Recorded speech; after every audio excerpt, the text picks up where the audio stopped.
chair now lays out Senate Bill 590.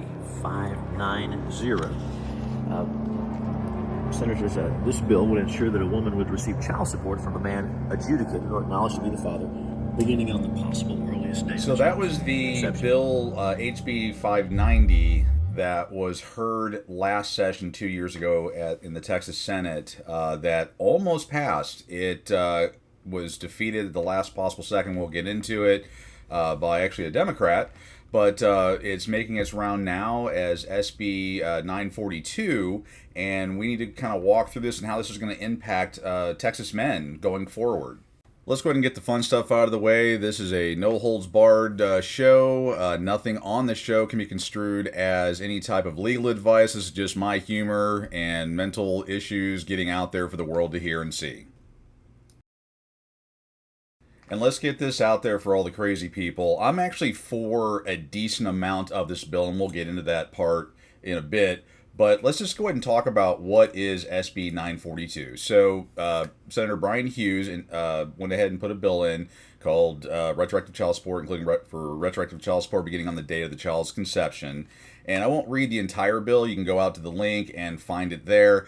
But basically, in summary, is when a woman names any man as the father of the child, the courts will then order a judgment where the father will have to go ahead and pay that in addition to the child support, that obligation he would normally get. And then also in here is the part about handling postnatal as well. And there's a few issues I have with it, and it should be a concern for every boy, every man in the entire state of Texas. And we'll, of course, get into that. At the Texas Capitol earlier this year, Senator Hughes, along with three co-authors, Senator Parker, Paxton, and Perry, went ahead and filed SB 942 on January 27, 2025. Chair recognizes Senator Hughes to explain Senate Bill 942. And thank you, Mr. Chairman and members. Senate Bill 942 deals with a matter that arose over the last few sessions, discussing pro-life legislation and the rights of mothers and the rights of unborn children.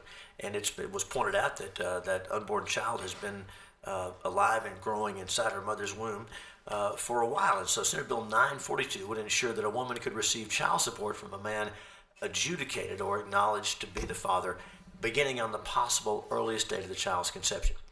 In addition to child support, the mother could also be reimbursed for her share of the reasonable and necessary health care expenses incurred during both prenatal and postnatal child care. Further provide the women it would further provide women the tools they need to care for their children and choose life. That's what the bill does, and this was also heard last session, and I think the issues are pretty well understood. Now, we know Senator Hughes' statement is just a bunch of nonsense about caring about women and children and all that. I mean, anyone that has been through the family court gauntlet knows that that's just simply not the case. What this is a veiled approach to get more Title 4D funds, to get additional, Medicaid, we'll talk about that, and also to get more money into the hands of lawyers, and I'll provide some information on that as well. I'm talking to the guys right now. If you're going to bang some chick at 2 a.m. in the back of a Denny's, you deserve exactly what you get. There are so many different ways to prevent this, condoms being one of them, and for some reason, you idiots just don't do it. I'm not going to use no condom. Like, I'm going to dig deep, and I'm not going to, no, I need all that. And for these morons, I think the scene from Deliverance says it best.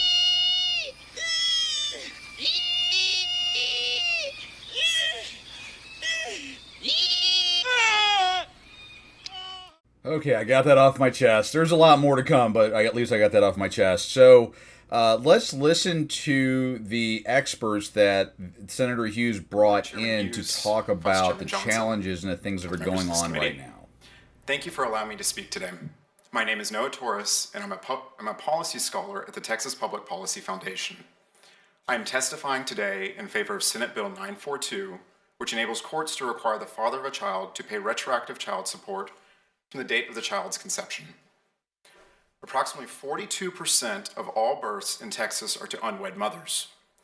According to 2020 census data, there are approximately 650,000 single mother households with children under the age of 18 in Texas. Around 315,000 of these households are impoverished, while around 30 to 33% of these households are not impoverished or below the federal poverty line, but are unable to afford basic costs of living.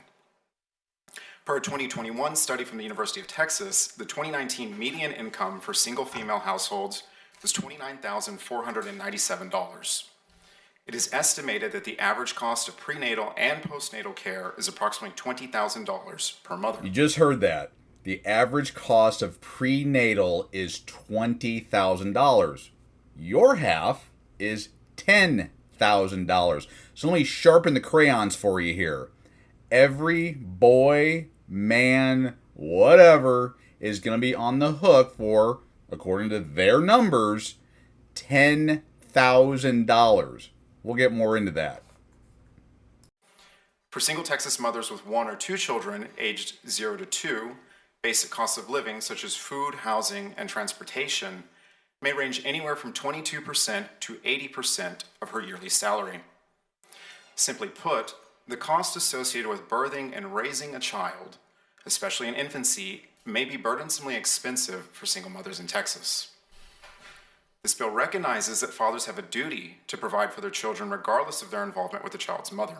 Okay, did you hear that? So basically, removal of the father, and you're still going to be on the hook there. And God, what's hilarious is all these outlets are now reporting on this issue, although I'd been doing it for years and no one gave a shit. But it's just how dumb people are. So you have these posts that come out, and then you see some of the most insane comments from people. They're just so delusional. When children do not receive consistent support, it can affect their quality of life. And single mothers and their children have an increased likelihood of experiencing socioeconomic conditions that increase the risk of adverse childhood development that last well into adulthood. Under our current structure, the father of a child has no legal obligation to provide financial support for the child during the prenatal period.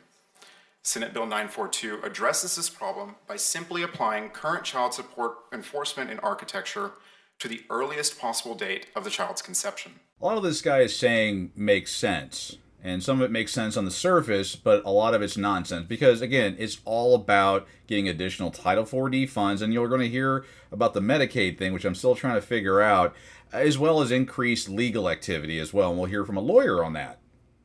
The guy finished up, and one of the people there asked a question, and I'm still trying to figure this part out, knowing what I know about our legislature. Well, I want you to listen to what's being said, and then let's go ahead and break that down. Since we are looking through this bill to have fathers share the responsibility, should fathers be eligible for Medicaid in the same manner that pregnant women are? I would defer to our Medicaid experts at the foundation on that question, who would be better suited to answer that. Is it technical knowledge you lack on this subject? Because you obviously believe this is the right thing to do. You're looking at the financial hardship of women. I don't mean to direct this all at you. I could direct it to Senator Hughes. We're very, very restrictive in who qualifies for Medicaid assistance in this state. And the one exception we make is with respect to pregnant women. And it's a very, very good thing this state does. But if we're going to recognize the financial hardship of bringing a child into the world, and we're going to have both parents responsible, does it not make sense to have both of them eligible for Medicaid? Do you guys not get this? This is all about money. Oh my God. It's just, God, this is just so stupid. Thank you, sir, for your testimony and for your patience and sincerity here. Do we have, is this for 942? And oh my God, he winked at him like, hey, we got this one.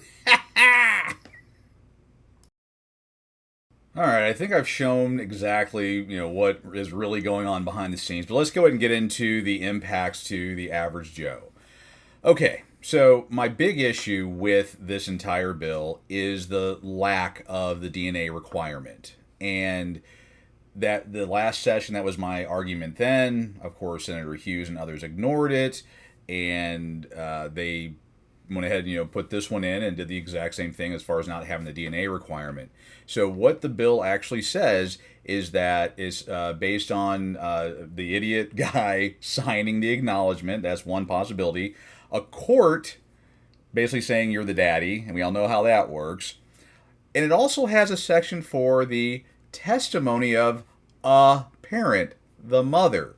So basically, any woman can name any man as the father, and it's pretty much game over for him, because it's hard to get a DNA test, because once they've done this and they got you on the hook for money, they've got no incentive to require a DNA test or to do any additional work. And as we know in Texas, after a few years of fighting, you are the dad. Once a certain period of time has passed, I believe it's 2 years, you are the dad. So you're on the hook for 18 years. Well, I say 18 years. No. There's more in this, because it talks about postnatal as well.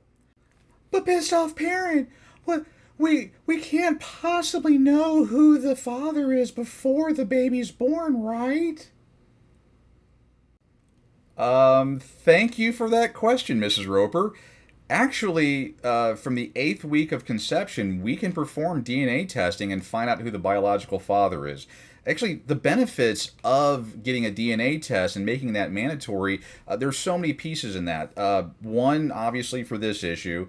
The other big one that I see is the medical part of it. Let's take, for example, a father that has a genetic heart disorder that's easily treatable with medication or other avenues. The child, if another father is named as the father, this child is going to grow up not realizing that he has a preventable heart issue. Let's get to the real reason why they were refusing to put mandatory DNA testing in there. One, it's money. They don't care where they get it, and we're going to assume that the woman's going to be smart enough to name Elon Musk as the baby daddy so they can get the most amount of money that they can. Two is the legislature has to look at their voting bloc. Women. And women historically refuse to have DNA testing because it would prevent them from hoeing around, basically, because if there's a chance that they're hitting Chad or whoever on the side and they could get knocked up, they can't get this poor schmuck to own up to it. So they're going to lose their ever-loving minds, and it, of course, won't pass. Now, I've been bagging on the dudes kind of at the beginning of the video here about wrap it up, but I'm going to go ahead and talk to the chicks right now. Okay. You can only get pregnant, biology-wise, 3 days out of the month on average.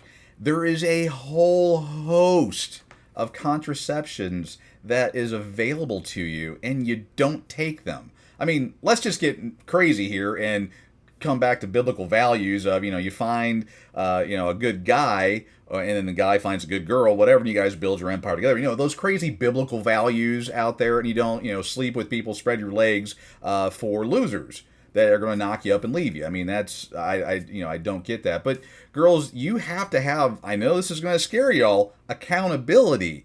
Quit sleeping with everybody. Duh. Especially, and if you're going to do it, have him wrap it up, and you be on some type of contraception. It's not that hard. But 42%, I mean, hello. All right, let's get on to the real reason for all of this. We had an interview with on Fox News between this guy and a lawyer, and let's just listen to his thoughts on the whole Child matter. support cannot be ordered by a court until a baby's born, and then you can file a suit affecting the parent-child relationship and get child support ordered, but only after the baby's born. So how would the law change if this measure becomes the law? So what this law does is attach parental responsibility all the way back to conception. Now, what I don't know how they're going to do this is attach how they're going to attach the fatherhood when they don't have the ability to do that until the baby's born. But they're going to force the father to pay child support back to the date of conception. And what it does is it forces fathers to pay for the medical care that the mother needs and things like that. It's not a bad idea, but at the same time, what the legislature ought to also do is equalize child support. All right, this guy What we- yammers what on we and do on right again. He's now is paid by look the at hour. We'll one actually half talk of the about that part equation here in a and bit another here, half. and you can hear it in his own words. But I wanted to talk back to the bill, and I've kind of like parsed out parts of it. But another area this is going to be bad is basically going to open up lifetime child support. Because what happens is it references postnatal, so expenses after the child is born, that'll be separate. And so what we're going to see, I'll just go ahead and kind of bottom shelf, sharpen the crayons for y'all, is that you're going to see an influx of women that are going to have lifelong postpartum depression and other issues that they won't be able to go back to work and take care of anything. So the man will be on the hook. And I hope this is penetrating at least one or two layers for guys, because that's what's going to happen. It's going to open it up, and it's going to happen. My ex-wife, my youngest was like 8 years old, and she was trying to push for 8 years of postpartum. It's not unreasonable, and of course, with all the money involved, and we'll probably hear from the lawyer here if I put that part in there, how he talks to that on where you get the money and how that's going to work and all that fun stuff. Again, going to be very bad for guys. Once paternity is established. And that may be what this ends up being, is a retroactive payment at the end. And that may be the easier way to do it, but then you've got a huge bill that someone may not be able to pay. There's a lot of issues here that are going to have to be fleshed out, I assume, after this bill becomes law and someone files their first lawsuit, is where this is going to get all fleshed out. I'm going to keep bottom shelving this for everybody. So I'm going to give you the scenario, and I'm going to use their information and numbers, not mine. Okay, so a boy, a man, whatever, is informed that he fathered a child, and he is now on the hook. By their numbers, half of the prenatal expenses is $10,000 on average. That's their numbers, not mine. You can go back and watch that part if you don't believe me. So $10,000. So 16-year-old kid, 18-year-old kid, 20-year-old kid, whatever. What happens is he gets a summary judgment of $10,000. And that's in addition to his child support obligation.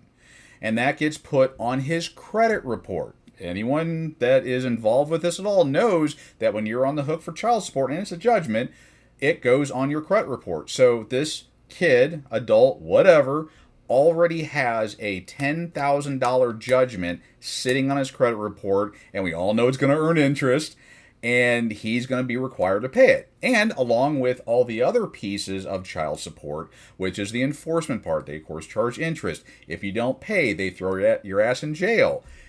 And there is actually a bill going through right now that's going to make it mandatory 6 months. So there's just so much I can put into this part. But getting back to the scenario, so this kid, 16, 17, 8, the younger people are the ones dumb enough. Well, but let's just say the young ones are dumb enough to do this. They're going to get socked with a $10,000 judgment day one, in addition to the child support that they'll be paying for down the road. It's going to sit in their credit report. Won't be able to get a car, won't be able to get a house, apartment, whatever. It's going to just ruin these kids' lives. And again, I go back to the beginning of my video that if you're dumb enough not to wrap it up or find a good woman to build an empire with, you get exactly what you deserve. I've got no sympathy for you. But this is for the wrongly convicted people that this is going to happen to. And, the dumb guy that, met a girl and I want to do whatever, and she changes your mind and all that other nonsense. And this is what's going to happen to every boy and man in Texas. And the Texas legislature is going to push that right now into a new round of litigation that is probably going to make it to the highest levels of the court system.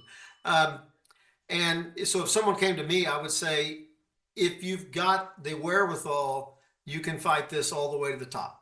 So the question that was asked was, if you get nailed for paying retroactive child support, what should you do? Asking this attorney. The attorney's response: litigate it. Take it as far as you can. Spend thousands and thousands of dollars that you'll never see again and take it all the way to the Supreme Court, which then adds more layers and more money and more generation of business for lawyers. And let's see, how much does this guy make? I wonder. Actually make like $400 an hour, and I'm burning that time or more. Yeah, more.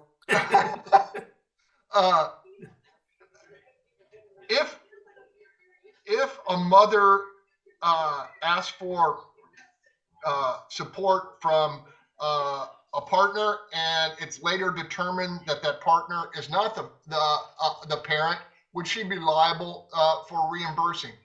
That's a very good question, and I don't know the answer to that, because the question becomes who screwed it up, in my view. A young lady says, Chris is the father of my child, and the paternity test confirms that, and then you later find out that the paternity test was wrong. Well, does the young lady owe the money, or does the doctor? It seemed, in my view, the doctor would owe that money, and the doctor's the one that has the money. And that's where I would be looking if I was the lawyer. But just as viewer, out of an abundance of caution and doing the right thing, I decide to pay a young lady who's actually who the child was fathered by somebody else. Would I have an actionable claim? Say, hey, you need to reimburse me, either you or him. You certainly could claim that the young lady owes the money back, but 99 times out of 100, she doesn't have any money. The doctor who screwed up the test does. And there you have it, folks.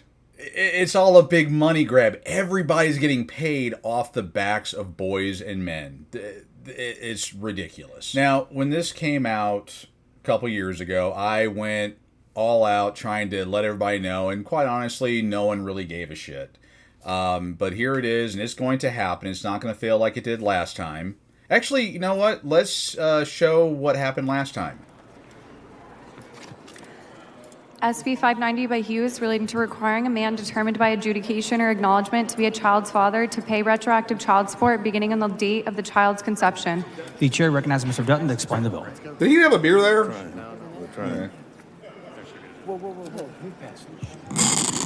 Well, I got an amendment. Members, Senate Bill 590 ensures that a woman would receive child support from a man who's adjudicated or acknowledged to be the father. This bill provides for reimbursement for reasonable and necessary medical expenses incurred during gestation. Mr. Speaker? Ms. Collier, for what purpose? The gentleman yield for questions. The gentleman yield for questions. Yes. The gentleman Okay. yields for questions. I just want to make sure I understand what your amendment is doing. So what you're saying is child support will be assessed as soon as there is a fetus that's conceived? Ms. Collier, I have an amendment. Would you let me lay the amendment out? Because I think what you're asking me about is the amendment. Okay. All right? Thank you. Okay. The following amendment, the clerk will read the amendment. Wait, what was that? Amendment by Dutton. The chair recognizes Mr. Dutton to explain the amendment. Thank you, Mr. Speaker and members. Essentially, what the That's amendment smoke. does, it distinguishes that the retroactive child support is from the guideline-based support by limiting the support under the Section 154, Mr. Speaker? 1544. Ms. Collier, for what purpose? Will the gentleman yield for question? Will the gentleman yield for questions? I yield, Mr. I'm gentleman sorry, I yields. didn't hear anything you just said. I can't Will hear you you. repeat the entire comment? I didn't hear you. I couldn't hear what you said. Tell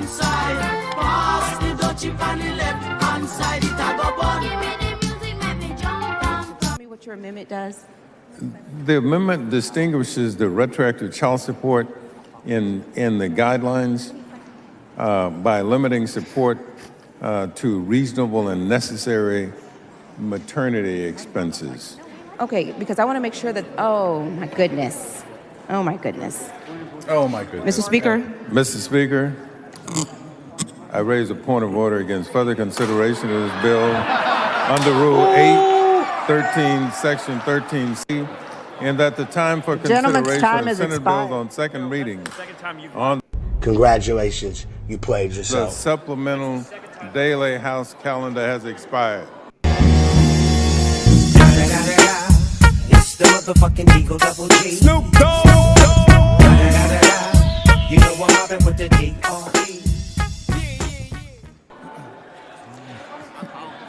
The point of order is well taken. And I laugh my ass off every time I see that because it was just hilarious with Leach getting owned by that. Now, the thing is, that bought us 2 years in which the entire movement didn't do a damn thing, and now they're back and they've refined it, and it is going to go through. As you can see here, it's already sailed through the Senate and it's moved on to the House. It's actually there right now.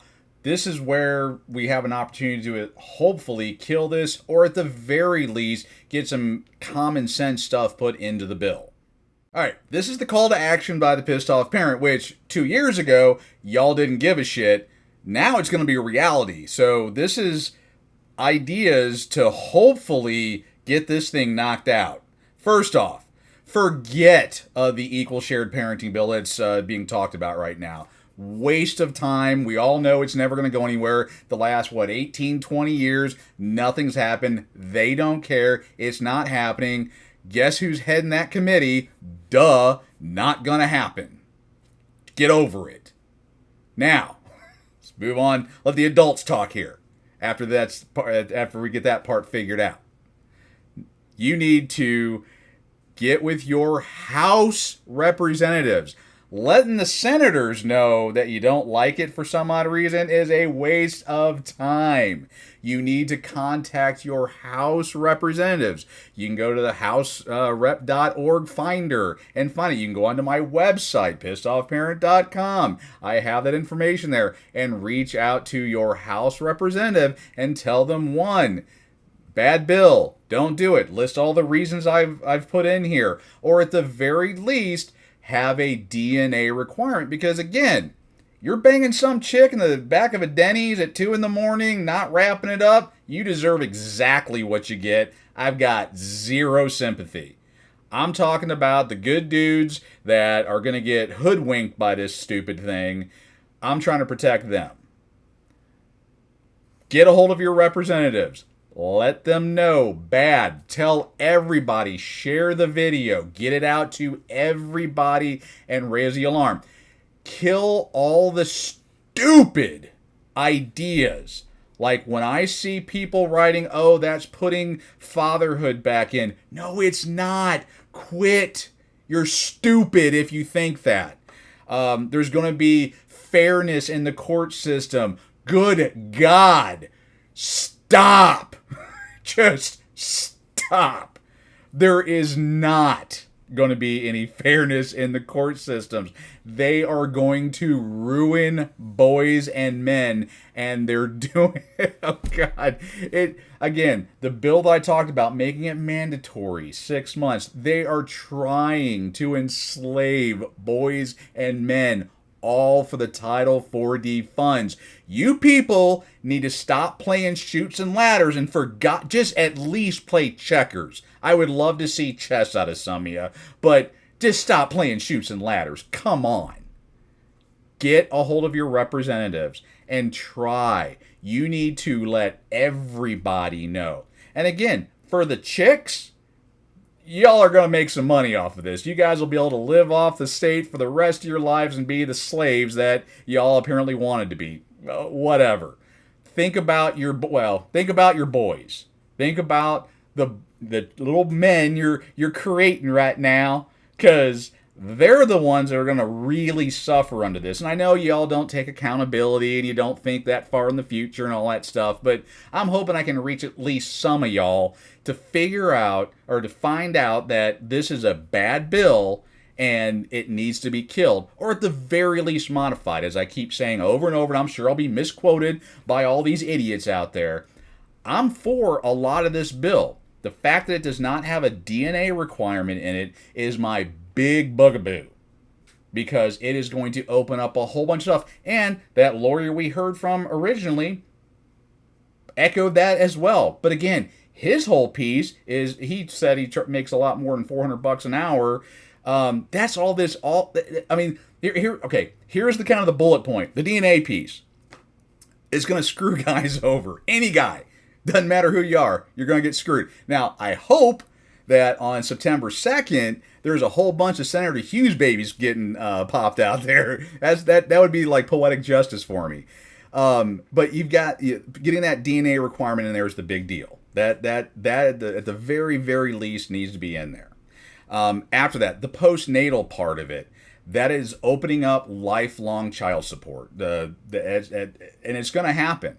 So guys will be on the hook for child support for the rest of their lives. I mean, that's just the way it's going to be. And when you die, they're going to go after your estate, because that's just how that works.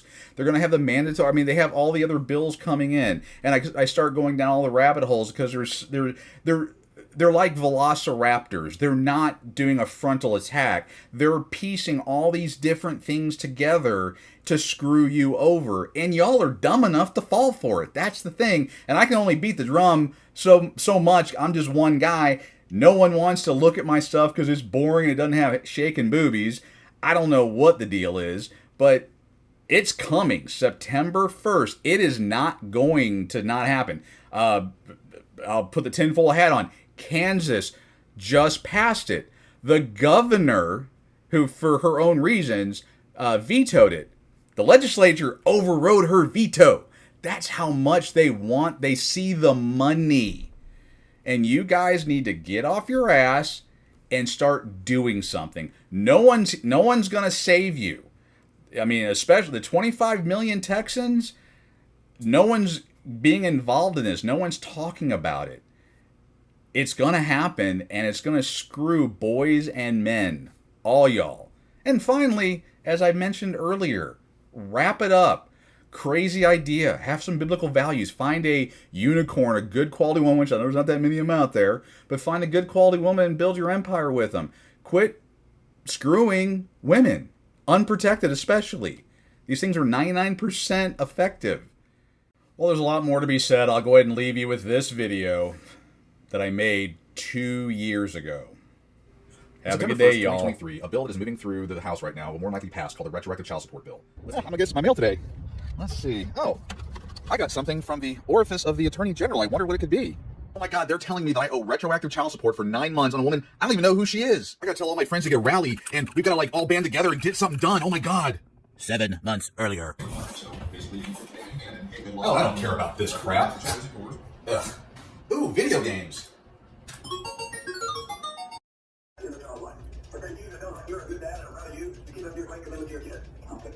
Hey, Abbott said he's going to take care of dads and moms. Well, you don't need to worry about this pissed off parent guy. Oh, who cares? This is stupid. Pointless. Let's kill some zombies. Woo! Woo!